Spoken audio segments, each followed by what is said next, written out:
We're just 3 days away from the Virginia General Assembly starting its 2026 regular session. Layla Cox is in studio with more on what's to come from state leaders. Layla, what can you tell us so far? Well, Madison, hundreds of bills along with several proposed constitutional amendments are on the docket. This period of time when the General Assembly reconvenes is a part of the 60-day session where policy decisions are finalized.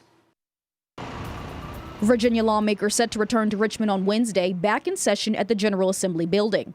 Democrats control both chambers of the Virginia legislature. Governor-elect Spanberger and Democratic leaders say their first priority will be to adopt the Affordable Virginia agenda. It's a package of bills to lower health care, housing, and energy costs and raise wages. Virginians can also expect legislative debates on juvenile justice reform, data center regulations, FOIA costs, and marijuana policies. The marijuana marketplace is a conversation, and we want to make sure that there's a lot of guardrails in place with that. But we also recognize that's a new revenue, recurring revenue for the state that could be really beneficial down the road. 71st District Delegate-elect Jessica Anderson tells 13 News Now lawmakers plan to tackle constitutional amendments starting day one. Right now, there are 4 constitutional amendments on the floor. They focus on policies like abortion access, same-sex marriage, voting rights, and redistricting efforts. Unlike bills, constitutional amendments are not subject to a governor's veto, but move on to the hands of voters. We're kind of just a stepping stone in letting the people have the say, Virginians have a say, which I think is the most important part of this conversation. Anderson says as a new delegate, she will push for legislation to help access educational opportunities. A part of the plan is to strengthen the Commonwealth's economy and declining employment rates. All of these different incredible,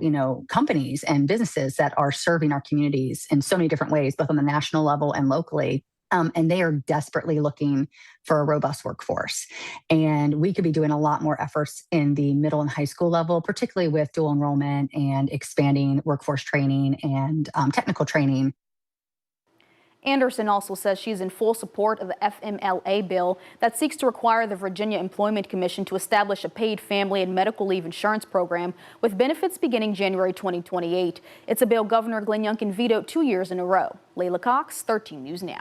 All right, thank you, Layla. And new members of the Virginia General Assembly will be sworn in this Wednesday, January 14th. It's also when Governor Glenn Youngkin will deliver his final address to the Joint Assembly.